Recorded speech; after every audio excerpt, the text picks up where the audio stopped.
Welcome to Microsoft Excel complete training program. आज के इस ट्यूटोरियल में हम पिवट टेबल के अंदर ग्रुप कैसे क्रिएट करते हैं ये सीखेंगे। पिछले ट्यूटोरियल में हमने पिवट सीखा था। इसमें थोड़ा सा हम डिटेल में पिवट देखेंगे। हमारे पास एक डेटा है सेल्स का। उसमें रो आईडीज हैं, ऑर्डर आईडी है, ऑर्डर डेट है, शिप डेट कब हुआ है, शिप मोड कैसे है, कस्टमर आईडी है और कस्टमर कस्टमर के नेम है। सेगमेंट है, सेगमेंट के मीन्स कंज्यूमर के पास गया है, कॉर्पोरेट के पास गया है, किसी ऑफिस के हेड ऑफिस पे गया है। कुछ सिटीज हमारे पास हैं, पोस्टल कोड्स के थ्रू कुछ शिप हुए हैं, सिटी के एड्रेसेस हैं, किस स्टेट में है, अमेरिका के कौन से कंट्री में है और किस रीजन की सेल है। हमने कुछ रीजन्स बनाई हुई है, मार्केट कौन सी है, और प्रोडक्ट आईडी क्या है, कैटेगरी कौन सी, टेक्नोलॉजी, फर्नीचर क्या हम सेल कर रहे हैं, सब कैटेगरीज में क्या है इनके अंदर, और प्रोडक्ट के नेम क्या हैं, और उसकी सेल्स की क्या प्राइस, क्या सेल्स है, क्वांटिटी कितनी हुई है, कोई डिस्काउंट ऑफर हुआ नहीं हुआ, प्रॉफिट उसमें कितना आया, शिपिंग कॉस्ट क्या है, ऑर्डर प्रायोरिटी क्या है। ये हमारे पास एक ह्यूज डेटा है। अगर हम इसको नीचे जाके देखें तो ये 51,000 रोज हैं, 51,296 रोज हैं, और ये हमारे पास कोई ह्यूज डेटा मौजूद है।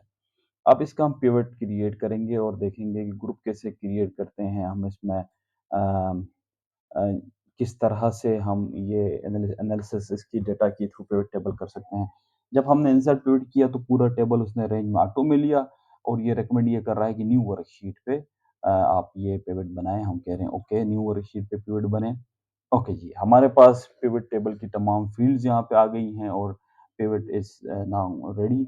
अच्छा, यहाँ एक चीज़ मैं बताता चलूँ कि जब आप कोई टेक्स्ट नॉर्मली करते हैं तो वो रोज़ में आता है, कोई अमाउंट हो वो वैल्यूज़ में आती है, कोई डेट वगैरह हो वो कॉलम्स में आती हैं, या फिर कोई फिर चीज़ें फ़िल्टर करनी है। ज़रूरी नहीं है कि आप इसी तरह हो, लेकिन नॉर्मली आप ड्रैग करके भी लेके जा सकते हैं। तो हम अब बेसिकली लाना चाह रहे हैं, हम चाहते हैं कि कुछ रीजन्स यहाँ पे आएँ और उन रीजन्स की जो है ना सेल्स आए।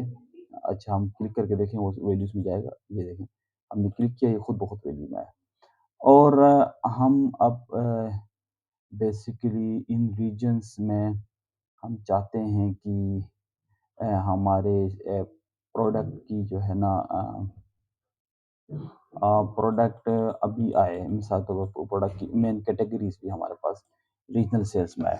तो हमारे पास हर उसकी रीजनल सेल्स की है। फिलहाल हम बेसिकली एक चीज़ देखना चाहेंगे कि मिसाल के तौर पर कनाडा में इतनी सेल्स है, तो हम इन इन इसकी फ्रीक्वेंसी देखना चाहते हैं कि कितनी टाइम ये सेल हुई है। तो हम इस सेल्स की वैल्यू फिर यहाँ ले आते हैं।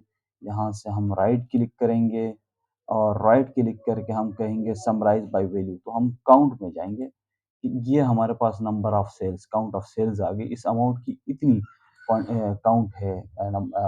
और अगर हम क्वांटिटी को ले आएँ साथ तो हम देखेंगे कि ये इतनी क्वांटिटी सेल हुई है, नंबर ऑफ सेल ऑर्डर इतने आए हैं। तो ये हमारे पास एक एनालिसिस के लिए आसान हुआ कि ये जो सेल्स है, इसकी सेल्स काउंट कितनी है और क्वांटिटी क्या सेल हुई है।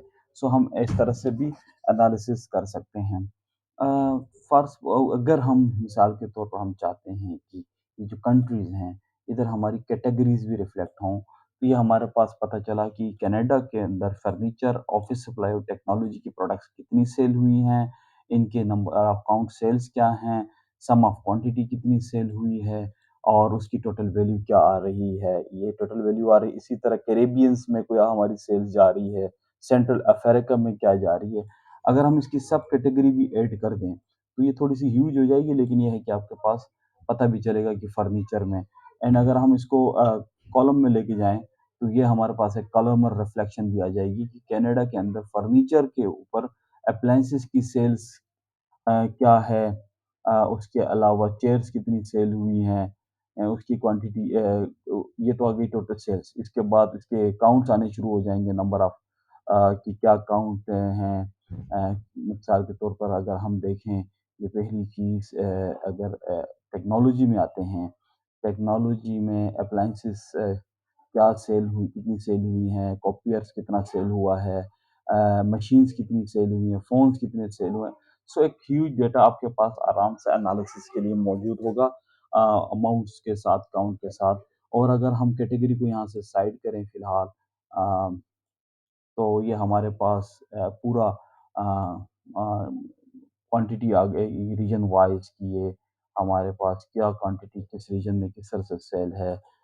फिलहाल हम इनको हटा देते हैं मिसाल इन सबको रिमूव कर दें और हम वापस आते हैं मिसाल तौर पर हमारे उस बेस पे हम एक एनालिसिस करना चाह रहे हैं ग्रुप कैसे क्रिएट कर सकते हैं। तो ग्रुप के लिए एक काम करते हैं हम सेल्स ले लेते हैं मिसाल के तौर पर हमारे पास सेल्स ये है हमारे रो में जैसे एनालिसिस हमें नॉर्मली हम रो में करेंगे।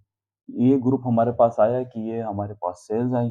अब इसका हम ग्रुप क्रिएट करना चाहते हैं तो हम राइट क्लिक करेंगे, ग्रुप पे जाएँगे और हम कहते ये कहेंगे ये खुद ही आपको बताएगा आपकी स्टार्टिंग सेल्स यहाँ से स्टार्ट है और 22,600 38.48 की सेल्स है।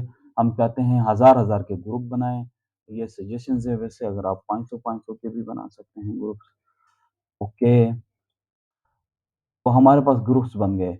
0.44 से जाके $500 तक के ग्रुप्स क्या हैं। इसके अंदर अगर हम क्वांटिटी ऐड कर दें कि इन ग्रुप के अंदर क्वांटिटी क्या सेल हुई है, तो ये ग्रुप्स हमारे पास क्रिएट हुए।